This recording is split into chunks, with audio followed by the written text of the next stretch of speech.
Oh, Ele é cheio de misericórdia. Deus é suficiente e nos supre em todas as coisas. Cristo é o único capaz. Por isso não desista, persiga, caminhe, insista em seguir o Senhor. Ele quer que você tenha uma experiência real e viva com essa palavra.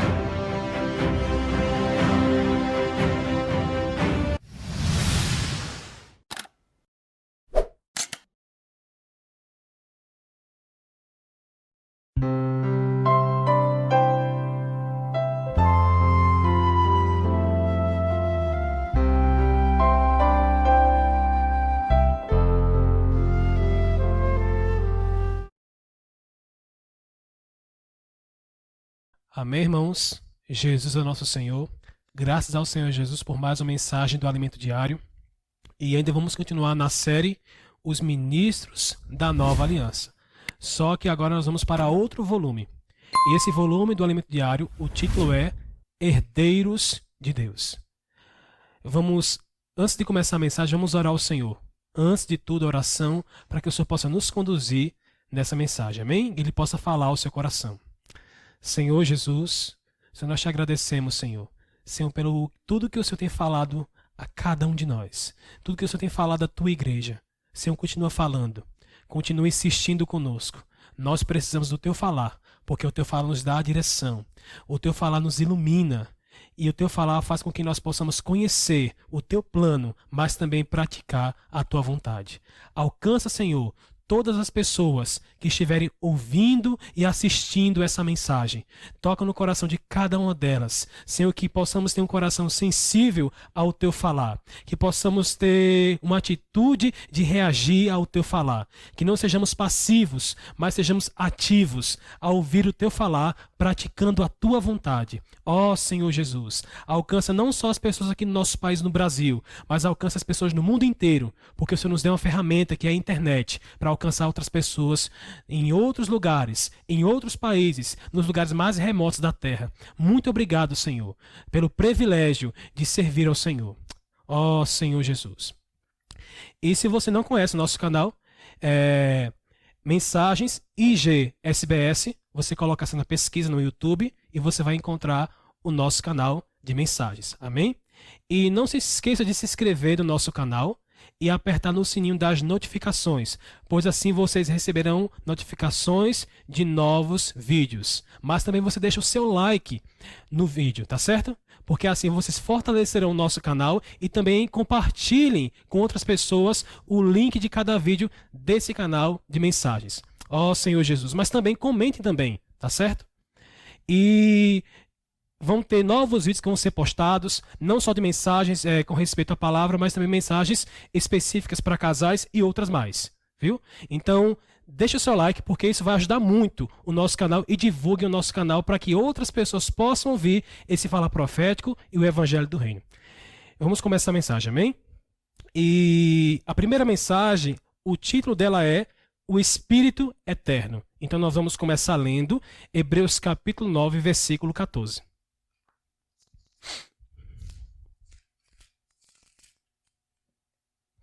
Que diz: muito mais o sangue de Cristo, que pelo Espírito Eterno a si mesmo se ofereceu sem mácula a Deus, purificará a nossa consciência de obras mortas para servirmos ao Deus vivo.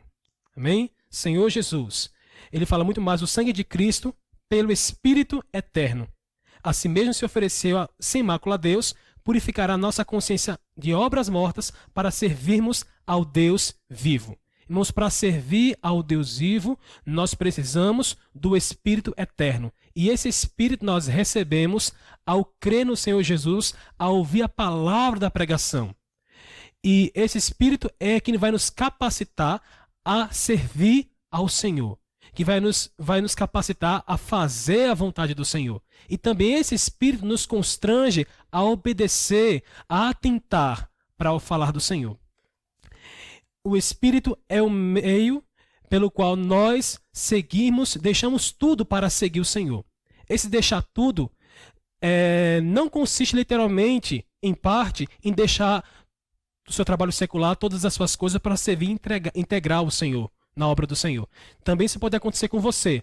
Mas caso isso não seja o seu chamado de servir ao Senhor em tempo integral, mas você pode deixar tudo pelo Senhor no sentido de deixar a sua vontade de lado. Ou seja, quando você nega você mesmo em prol da vontade do Senhor, você está deixando tudo de lado, porque você está colocando o Senhor e a vontade dele em primeiro lugar. Mas isso nós não conseguimos por nós mesmos, pela nossa capacidade. Toda vez que tentamos servir a Deus, fazer a vontade de Deus em nós mesmos, nós fracassamos e ficamos frustrados. Por que isso acontece, irmãos? Por que isso acontece? Porque não é dessa maneira, não é desse jeito. Nós precisamos depender do Espírito que nós recebemos ao crer no Senhor. É esse Espírito que nos capacita, esse Espírito eterno que, quando nós cremos, habita dentro do nosso espírito, tornando eu e o Senhor, você e o Senhor, um. Ó Senhor Jesus.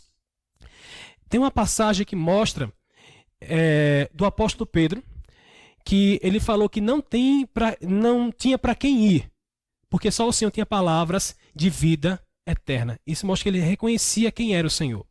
Nós vamos ler João, capítulo 6, versículo 67, parte B, até o versículo 69. Abra aí em João, capítulo 6.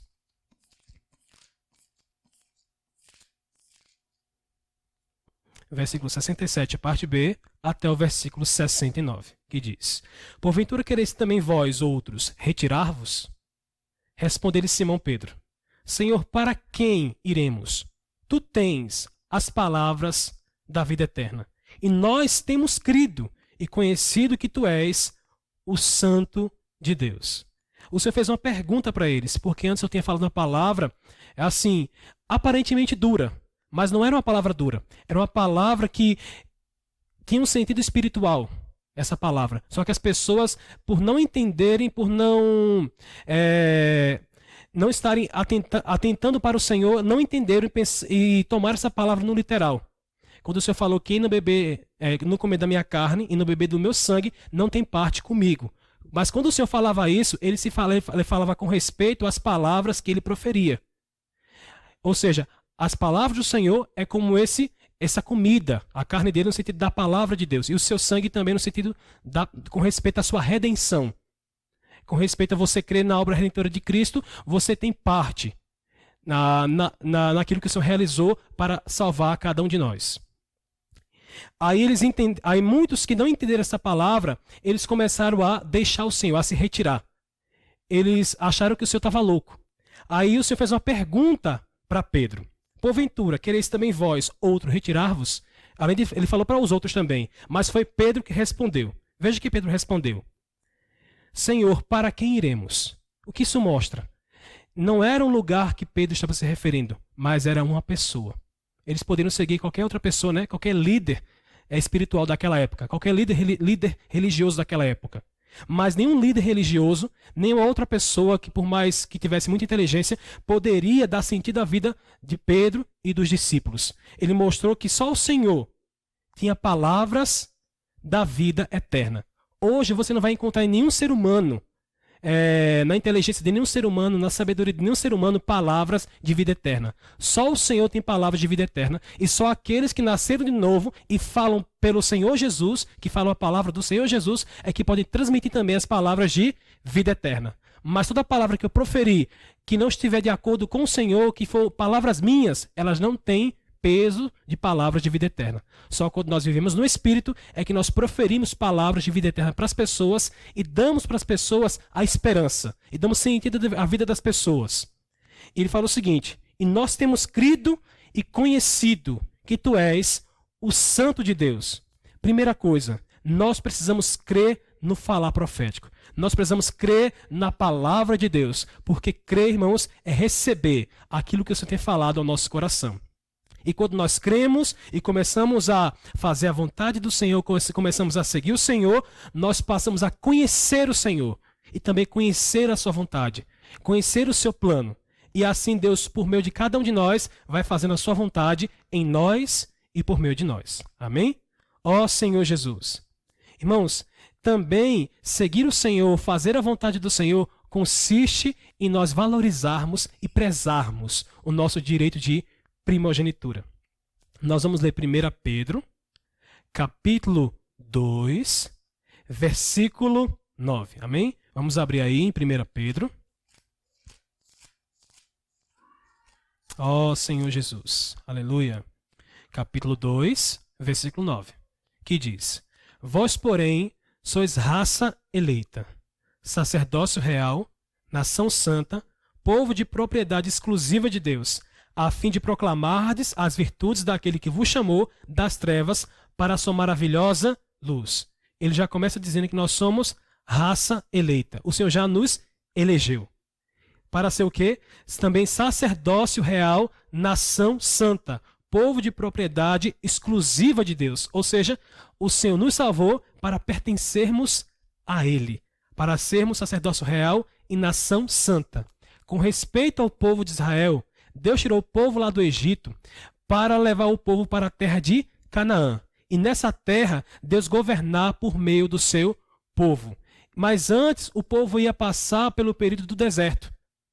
Então, mas nós sabemos que poucos da primeira geração, só 2 da primeira geração, entraram na terra de Canaã. Então, esses 2 nós podemos dizer que valorizaram aquilo que o Senhor estava falando por meio de Moisés. Podemos dizer que eles valorizaram o direito de primogenitura.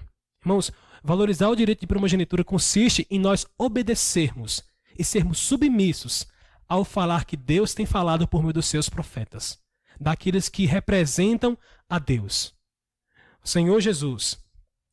Mas com respeito ao Novo Testamento, nós não estamos indo rumo a uma terra literal, como aconteceu com o povo de Israel. Porque aquela terra literal era a sombra e figura daquilo que viria no Novo Testamento. O nosso direito de primogenitura consiste no nosso galardão que nós receberemos no reino milenar, onde nós receberemos a porção dobrada, onde também receberemos o sacerdócio e a realeza, que consiste em ser correios com Cristo, reinando sobre as nações no reino milenar durante 1000 anos, que é o galardão que isso dará aos vencedores, aqueles que fazem a vontade de Deus. Ó Senhor Jesus. Mas, irmãos, de maneira prática também, valorizar o direito de primogenitura consiste em nós negarmos a nós mesmos. Porque Deus tem uma vontade, e infelizmente nós temos outra vontade. Depois da queda do homem, surgiu no homem, depois que ele comeu da árvore do conhecimento do bem e do mal, uma outra vontade, uma outra vida. Chama-se de vida da alma, uma vida autônoma, uma vida independente de Deus. Então essa vida independente de Deus, ela é totalmente contrária à vontade de Deus. Por isso que o Senhor deu para nós um caminho, para que nós possamos seguir esse caminho para, de fato, desfrutar desse direito de primogenitura. E esse caminho está em Mateus capítulo 16, versículo 24. Nesse capítulo 16, o Senhor mostra 2 visões, Cristo e a igreja. Mas como praticar essa visão? Como vivenciar essa visão? Aí ele dá um caminho, que é o versículo 24. Ele fala assim, ó: Então disse Jesus a seus discípulos: Se alguém quer vir após mim, a si mesmo se negue, tome a sua cruz e siga-me. Ou seja, o Senhor não nos obriga. Ele falou: se alguém quer vir após mim, a si mesmo se negue. Ou seja, quando nós negamos a nossa vontade, deixamos a nossa vontade de lado, automaticamente nós fazemos a vontade de Deus. E Deus pode cumprir o seu plano por meio de nós. Isso é uma maneira prática de valorizar o direito de primogenitura. É nós negarmos a nós mesmos. Eu creio que você que já entrou na vida da igreja há muitos anos, quando você entrou, você já ouviu essa palavra: negar a vida da alma. Essa questão de negar a vida da alma é desde o Antigo Testamento. Os servos de Deus que foram servos vitoriosos, vencedores em todas as situações, foram servos que negaram a sua própria vontade. Quando nós não negamos a nossa vontade, irmãos, nós somos derrotados. Porque se nós observarmos direitinho, o nosso maior inimigo somos nós mesmos. É o nosso ego, é a nossa vontade. Por isso precisamos negar a nossa vontade para que a vontade de Deus ela seja feita em nossa vida e também por meio de nós na vida das pessoas. Ó Senhor Jesus, essa é uma maneira prática e precisa de valorizar o direito de primogenitura. Ó Senhor Jesus. Vamos ver um exemplo de alguém no Antigo Testamento que valorizou o direito de primogenitura. Moisés. Hebreus capítulo 11, versículo 24 até o versículo 26. Vamos lá?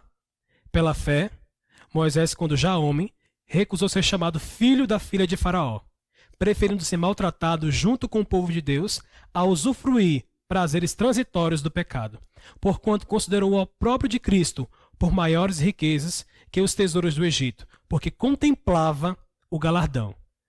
Irmãos, valorizar o direito de primogenitura consiste em uma coisa, em primeiro lugar: a fé. A fé é a certeza das coisas que nós não vemos, mas nós esperamos, nós aguardamos.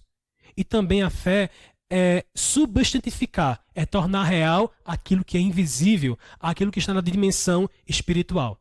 Então, para isso, nós precisamos viver no Espírito. Então, quando nós abrimos mão de nós mesmos, em prol da vontade de Deus, nós passamos a viver no Espírito, a andar pelo Espírito que habita dentro do nosso Espírito. Ou seja, esse Espírito eterno que há em nós, ele torna real as coisas espirituais. Então precisamos da fé. Então, pela fé, Moisés, quando já homem feito, recusou ser chamado filho da filha de Faraó. Sem fé, irmãos, nós não conseguimos agradar a Deus. E sem fé nós não conseguimos renunciar ao mundo. Nós não conseguimos renunciar aos nossos desejos, às nossas vontades. E fala assim, preferindo ser maltratado junto com o povo de Deus, a usufruir prazeres transitórios do pecado. Se eu perguntar para você se pecar é bom, você pode dizer para mim que não é. Mas se a gente for ser sincero, pecar ele é bom. Só que traz consequências na nossa vida, que não são agradáveis. Porque o que acontece? Ele traz um prazer. Por isso que, em dado momento, ele parece ser prazeroso quando você peca. Mas ele traz consequências e pode trazer consequências irreversíveis. Então, ou seja, nós precisamos prezar pelo verdadeiro prazer, o prazer duradouro, que é fazer a vontade de Deus. Porque quando você faz a vontade de Deus, pode ter certeza que você é tomado de uma grande alegria. E quando você continua fazendo, a alegria aumenta cada vez mais. Ou seja, você paga um preço para fazer a vontade de Deus. Porque você renuncia à sua própria vontade. E isso dói no seu eu. Porque nós somos inclinados sempre, infelizmente, ao mal. Mas graças ao Senhor Jesus que em nós habita o Espírito. Mesmo que em nós habite o mal, que é o pecado, que é a semente, desde que o homem caiu, essa semente foi plantada na humanidade, mas graças ao Senhor, que quando nós cremos no Senhor, o Espírito vem para destruir as obras do diabo através do pecado que está em nossa carne. Então, mas para isso nós precisamos fazer a vontade do Senhor. Nós precisamos viver no Espírito, para que o Espírito todos os dias possa vencer as ações do pecado e neutralizar as ações do pecado. E fala assim o versículo 26. Porquanto considerou o próprio de Cristo por maiores riquezas do que os tesouros do Egito, porque contemplava o galardão. Ou seja, Moisés contemplava algo que ele ainda não via. Eu creio que o mais interessante é que esse galardão que ele contemplava não era o galardão da terra de Canaã, mas era o galardão que é o reino por vir, o reino milenar, ser correr com Cristo. Então ele contemplava esse galardão. Por que ele contemplava? Porque ele vivia na presença de Deus. Quem vive na presença de Deus não contempla algo que se acaba, algo que vai se acabar, algo que perece, mas contempla aquilo que é eterno. Embora, caso ele entrasse na terra de Canaã, o coração de Moisés não estaria na terra em si, porque ele saberia que aquilo iria acabar um dia, aquela terra, mas estava no galardão que é eterno. Ó Senhor Jesus. Nós ainda não vemos esse galardão também, mas por meio da fé nós podemos contemplá-lo, nós podemos ter um antegozo, para que um dia nós possamos entrar na manifestação e de fato estar desfrutando como correis junto com Cristo, reinando no reino milenar sobre as nações. Mas teve uma pessoa que infelizmente rejeitou o direito de primogenitura. Hebreus capítulo 12, versículo 16. Veja o que é que fala. Por isso que na Bíblia tem vários exemplos. Graças ao Senhor que o Senhor nos deixou exemplos. Nós só erramos, só quebramos a cara se nós quisermos. Mas o Senhor nos deu exemplos que nós devemos seguir e exemplo que nós não devemos seguir. Ele fala assim: nem haja algum impuro ou profano, como foi Esaú, o qual por um repasto vendeu seu direito de primogenitura. Esse repasto que ele está falando aqui se referia ao prato de lentilha que Esaú trocou o seu direito de primogenitura por esse prato de lentilha, por essa comida. O que esse prato de lentilha seria hoje, no sentido espiritual, hoje no Novo Testamento? Tudo aquilo que o mundo oferece para você deixar de lado a vontade do Senhor. Tudo que o mundo oferece para você deixar a vontade de Deus, o plano de Deus de lado. E você vai usufruir isso, mas isso vai ter um prazer transitório. Mas nós não podemos ser como Esaú. Por que ele fala assim? E não haja algum impuro ou profano. Então quer dizer que quando eu rejeito o direito de primogenitura, eu me torno impuro e profano? O que significa isso? Toda vez que você rejeita o direito de primogenitura, você acaba mergulhando no pecado, nas coisas que não agradam a Deus, e automaticamente você fica impuro. Você atrai impureza para dentro de si. Porque quando nós não fazemos a vontade de Deus, automaticamente nós fazemos a vontade de outra pessoa, que não é o Senhor. Porque se você pensar direitinho, a nossa vontade em si mesmo, ela está ligada, infelizmente, ao velho homem. Aquele que fez o homem cair. Então, de qualquer forma, quando nós não fazemos a vontade de Deus, nós nos sujamos com o mundo, porque nós abraçamos o mundo. Então, nós precisamos perceber que a vontade do Senhor é o melhor para nós. Amém? Ó Senhor Jesus. Irmãos, a vontade de Deus também, ela consiste em convergir em Cristo todas as coisas. Ou seja, qual é a vontade de Deus também? É que todas as coisas sejam encabeçadas por Cristo. Todas as coisas sejam centralizadas em Cristo. Vamos ler Efésios, capítulo 1, versículo 9 ao 10. Senhor Jesus. Fala assim, desvendando-nos o mistério da sua vontade, segundo o seu beneplácito que propuseram em Cristo, de fazer convergir nele, na dispensação da plenitude dos tempos, todas as coisas, tanto as do céu como as da terra. Ele fala assim, desvendando-nos o mistério da sua vontade. Ou seja, quando nós não vivemos no Espírito, porque é no Espírito que nós recebemos as revelações da vontade de Deus. Recebemos as revelações da direção de Deus. Quando nós não vivemos no Espírito, a vontade de Deus fica oculta para nós. Nós não conseguimos enxergar essa vontade. Mas ele fala assim, desvendando o mistério da sua vontade, segundo o seu bom prazer, porque beneplácito, no grego é bom prazer, que propusera em Cristo. Ou seja, o prazer de Deus está em Cristo. Então, quando nós vivemos em Cristo, nós agradamos a Deus. Você quer ser o bom prazer de Deus, você quer deixar Deus contente, você quer dar prazer para Deus, viva por meio do seu Filho Jesus Cristo. Amém? E fala assim de fazer convergir nele, ou seja, centralizar todas as coisas nele, na dispensação da plenitude dos tempos, todas as coisas, tanto as do céu como as da terra. Irmão, todo o universo, todas as coisas, toda a criação tem que estar centralizada em Cristo. Ou seja, toda a nossa atenção também tem que estar centralizada em Cristo. Na maioria das vezes, a nossa atenção, toda a nossa disposição está centralizada em nossa vontade. Mas nós precisamos centralizar toda a nossa disposição, toda a nossa força, toda a nossa, todo o nosso entusiasmo em fazer a vontade do Senhor, em centralizar tudo em Cristo. Senhor Jesus. Vamos ler agora Efésios capítulo 1, versículo 18 ao 19. Os nossos olhos precisam ser iluminados. Por isso que Paulo ele fala aqui aos Efésios, iluminados os olhos do vosso coração, para saberdes qual é a esperança do seu chamamento, qual a riqueza da glória da sua herança nos santos, e qual a suprema grandeza do seu poder para com os que cremos, segundo a eficácia da força do seu poder. Então, irmãos, para que possamos entender todas essas coisas, Deus precisa iluminar os olhos do nosso coração, para que nós possamos saber, ou seja, como vamos fazer a vontade de Deus se nós não sabemos, se nós não conhecemos. Nós precisamos conhecer e falar assim, para saberes qual é a esperança do seu chamamento. Eu fui chamado pelo Senhor, você foi chamado pelo Senhor. E fala assim, qual a riqueza da glória da sua herança nos santos. Deus tem uma herança para nós. Por isso que o título desse alimento diário é Herdeiros de Deus. Você não é apenas filho, você também é herdeiro, porque Deus tem uma herança para nós. E essa herança é uma herança incorruptível, inacessível. Ó Senhor Jesus. E falar qual a suprema grandeza. É algo supremo, sublime. É algo além da esfera humana, é da esfera celestial. É algo eterno, é algo que vai além da nossa imaginação. A qual a suprema grandeza do seu poder para com os que cremos. Ou seja, esse poder só opera em nós, na nossa vida, e por meio de nós, quando nós cremos.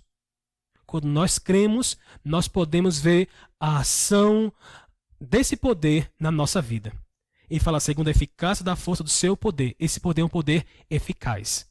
Ele dá resultado. Ó Senhor Jesus. Agora vamos ler, continuando os versículos, né? O versículo 20 do mesmo capítulo 1 de Efésios até o versículo 23. Ele fala assim, ó, o qual exerceu ele em Cristo, ressuscitando dentre os mortos. Ou seja, esse poder que ele fala, a eficácia desse poder, ele exerceu em Cristo. E com esse poder, foi aquele poder que ressuscitou Jesus dentre os mortos.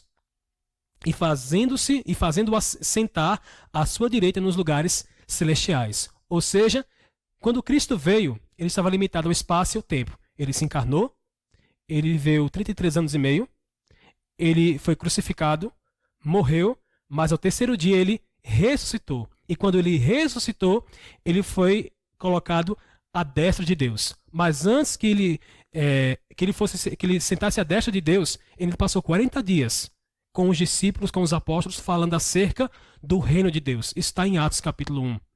Essa parte que fala que ele ficou 40 dias.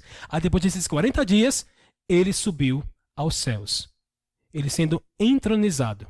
E fala que ele está acima de todo o principado, ou seja, ele está acima de todos os anjos. E potestade, e poder e domínio, e de todo nome que se possa referir, não só no presente século, mas também no vindouro. Ou seja, ele fala assim, ó, de todo nome que se possa referir, não só no presente século, mas também no porvir. Ou seja, o Senhor é aquele que é lembrado muito mais de que várias pessoas de renome que são faladas hoje. O Senhor tem um nome acima de todas essas pessoas. Nós sabemos que no mundo existem muitas pessoas que foram importantes e que até hoje são lembradas. Outras não são lembradas. Mas o nome de Jesus está acima de todas essas pessoas, não só no presente século, mas também no vindouro também. Para você ver a grandeza do Senhor. E fala assim, pôs todas as coisas debaixo dos pés e para ser o cabeça sobre todas as coisas o deu à igreja. Ou seja, para que o Senhor encabeçasse todas as coisas, o Pai deu a ele a igreja. E o que é a igreja? A igreja é o corpo do Senhor. Ele fala assim, a qual é o seu corpo? A plenitude daquele que a tudo enche em todas as coisas. Ou seja, como é que Deus ele põe todos os seus inimigos debaixo dos pés de Jesus Cristo? Através da igreja. Aos olhos de Deus, tudo já se cumpriu. O Senhor já fez tudo já. Tudo já está sujeitado. Mas ainda na esfera, não na esfera espiritual, na esfera que nós vivemos ainda, nesse tempo, no espaço que nós vivemos, que é o tempo-espaço, o tempo limitado, nós ainda não vemos a vontade do Senhor cumprida totalmente. Porque nós não estamos na esfera celestial. Mas quando nós vivemos no Espírito, nós conseguimos enxergar que tudo já está feito. Tudo já está consumado. Porque na cruz o Senhor já tinha falado. Está consumado. Irmãos, aos olhos de Deus, tudo já está feito. Aos olhos de Deus, o inimigo já foi derrotado. O inimigo já está no lago de fogo. Mas ainda na esfera que nós vivemos hoje, ainda isso vai acontecer ainda. Mas um dia, irmãos, um dia, todas as coisas estarão sujeitas aos pés do Senhor. Ó Senhor Jesus, esse foi o objetivo do Pai ter dado a igreja ao Senhor, para cumprir o seu plano para encabeçar todas as coisas. Amém? Vamos ler agora Hebreus capítulo 2, versículo 6 até o versículo 10. Eu vou lendo e vou explicando, tá certo? Hebreus capítulo 2, versículo 6 ao 10. Antes desse versículo 6, o Senhor falou que não foi a anjos que ele sujeitou o mundo que há de vir sobre o qual estamos falando. Que mundo que há de vir é esse? Se refere ao reino milenar. Se refere ao galardão que nós vamos receber e para reinar com o Senhor, sendo co-reis com ele. e reinando sobre as nações. Esse mundo cativo se refere a isso, a manifestação do reino milenar, daqui que nós podemos perceber que está cada vez mais perto de isso acontecer, a manifestação desse reino. Hoje nós vivemos esse reino de maneira ainda invisível, né? Mas vivemos a realidade ainda, não vivemos a manifestação, mas vivemos a realidade por meio da igreja. A igreja, ela é a realidade desse reino dos céus, desse mundo que um dia vai se manifestar. Esse mundo se refere que Cristo ele vai encabeçar todas as coisas e que ele vai governar toda a terra. E fala assim: antes alguém em certo lugar deu pleno testemunho dizendo: que é o homem que dele te lembres, ou o filho do homem que o visites.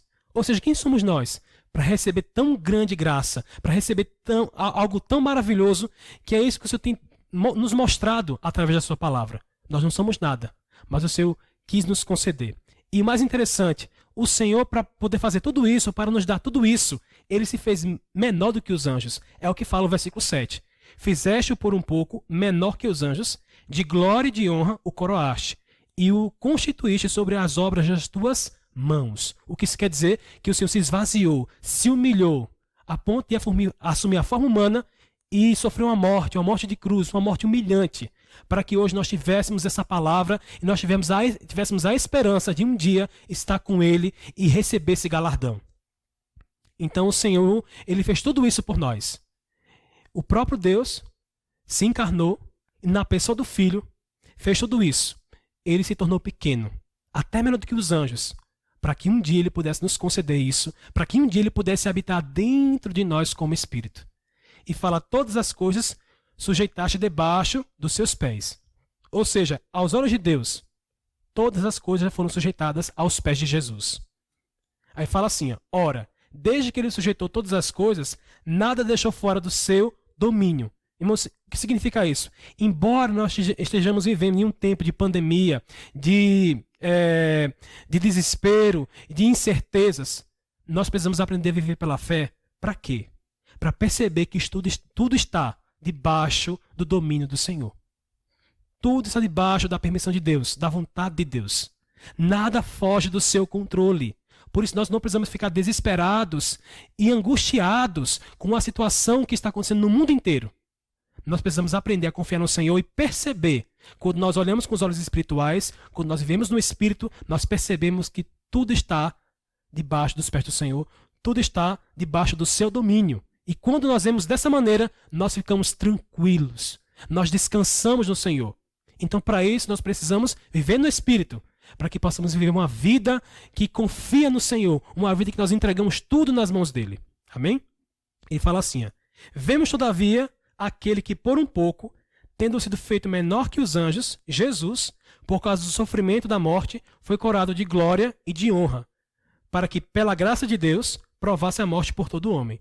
Porque convinha que aquele por cuja causa e por quem todas as coisas existem, conduzindo muitos filhos à glória, aperfeiçoasse por meio de sofrimentos o autor da salvação deles. Sabe por que você existe, meu irmão? Por causa de Cristo. Tudo é por Ele. Tudo existe por causa dele. Ó Senhor Jesus. E fala que convinha aquele por cuja causa e por quem todas as coisas existem, conduzindo muitos filhos à glória. Hoje o Senhor está conduzindo muitos filhos à glória.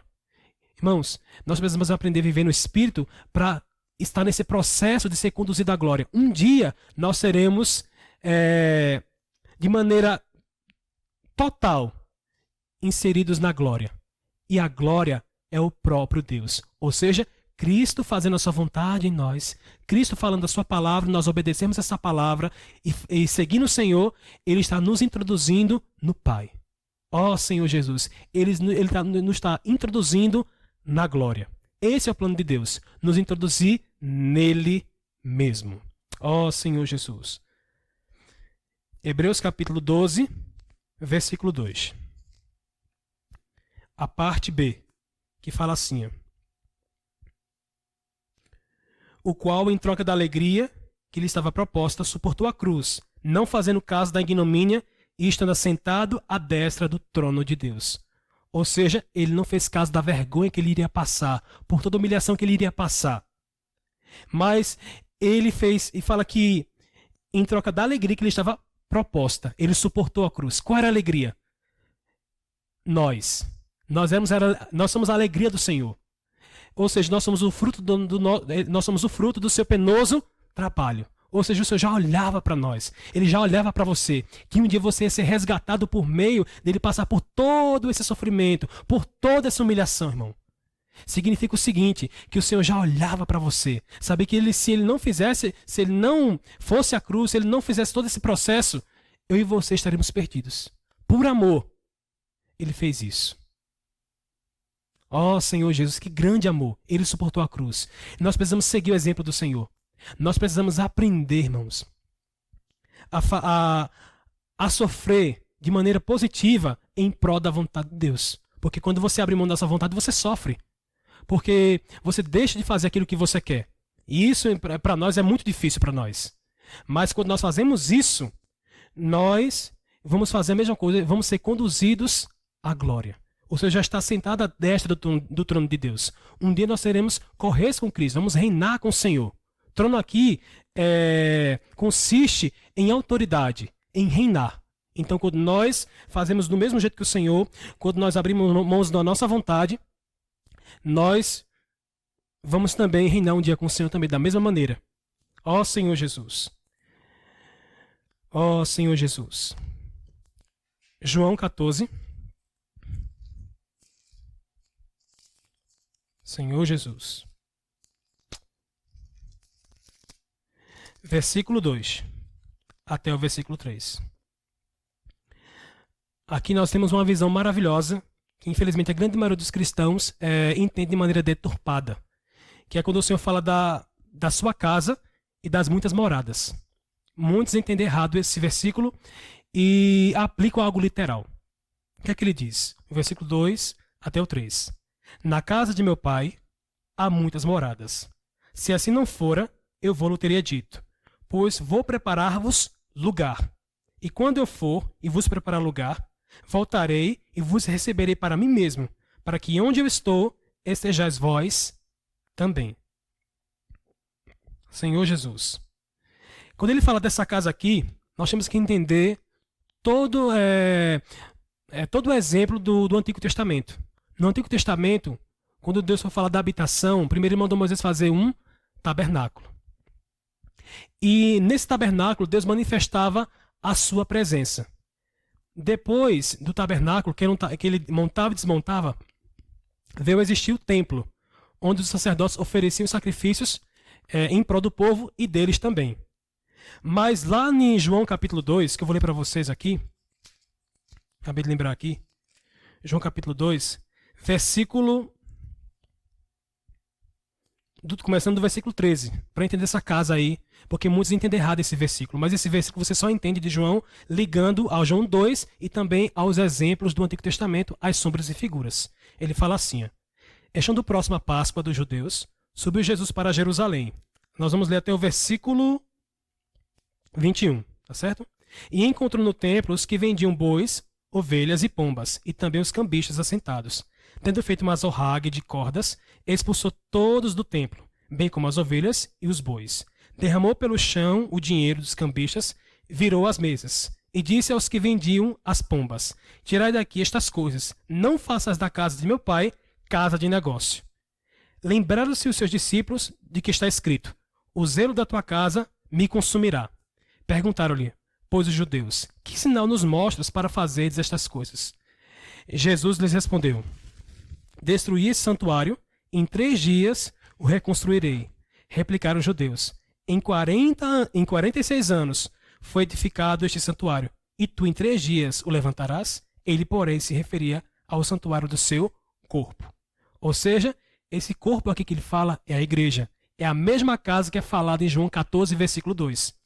Aí fala assim, quando ele fala assim, não faças da casa de meu pai casa de negócio, ele está se referindo ao templo naquele momento. Ao templo. Aí os discípulos lembraram de Salmos, que fala que o zelo da tua casa me consumirá. Aí os judeus perguntaram qual é o sinal que Jesus mostrava para fazer estas coisas. Aí o versículo 19, Jesus fala algo maravilhoso que só no Espírito nós entendemos, só estando no Espírito. Destruí esse santuário, em 3 dias o reconstruirei. E o mais interessante é que não só os judeus têm esse entendimento errado, mas a maioria dos cristãos também tem esse entendimento errado também.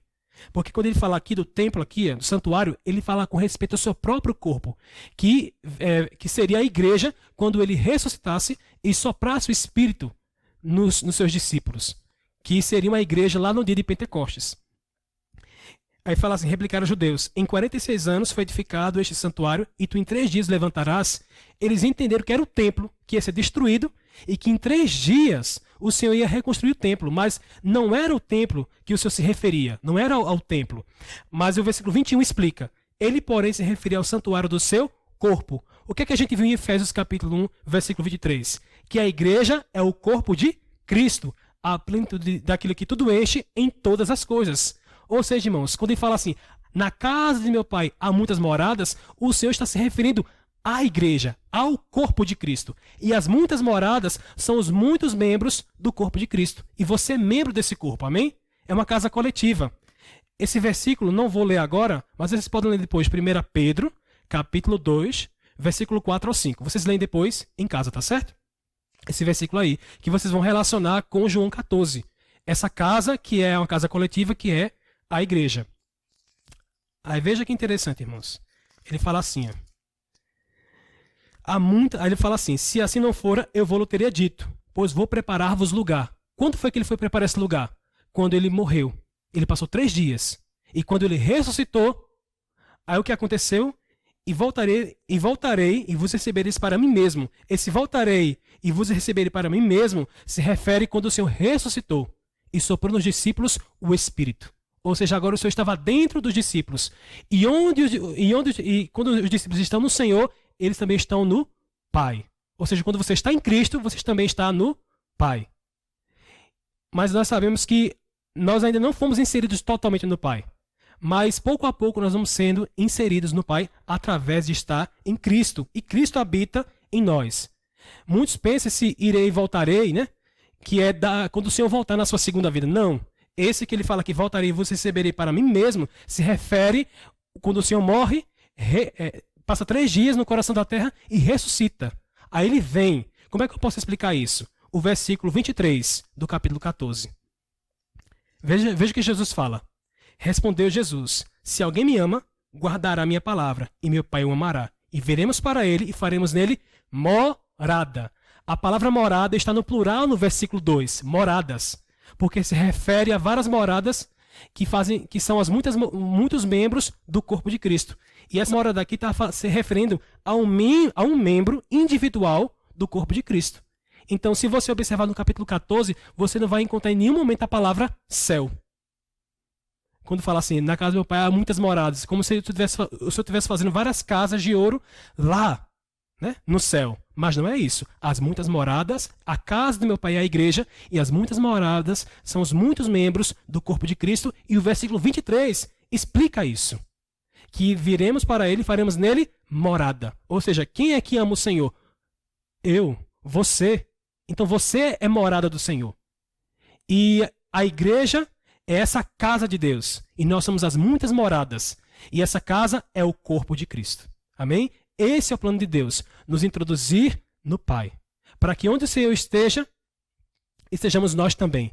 Ou seja, onde Ele esteja, nós vamos estar também. Por isso a importância de viver no Espírito. Para cada dia desfrutarmos do Pai. Nós desfrutarmos da presença do Pai, daquilo que o Pai tem para nós. Amém? Irmãos, graças ao Senhor por essa mensagem. Vamos orar para agradecer pela mensagem, amém? Que você tenha sido tocado por essa palavra e que de fato nós possamos praticar essa palavra e que o Senhor constrange nosso coração para isso, amém? Senhor Jesus, te agradecemos, Senhor, por mais uma mensagem. Continua falando no nosso coração. Nós precisamos do Teu falar, Senhor, para que possamos reagir. Ó, Senhor, insiste conosco. Nós sabemos que o Senhor tem insistido cada vez mais conosco. A cada dia Tua palavra tem sido mais forte para nós. Ó, nos dá um coração de gratidão, porque quando nós somos gratos, Senhor, nós fazemos a Tua vontade sem reclamar, ó, e sem murmurar. Senhor Jesus, muito obrigado, Senhor. Seja com a vida de cada irmão, mas também seja com a vida de cada pessoa que ouviu e assistiu essa mensagem, e que elas não possam não só ter ouvido, mas também atentado para as Tuas palavras através dessa mensagem. Amém? Jesus é o Senhor. Amém.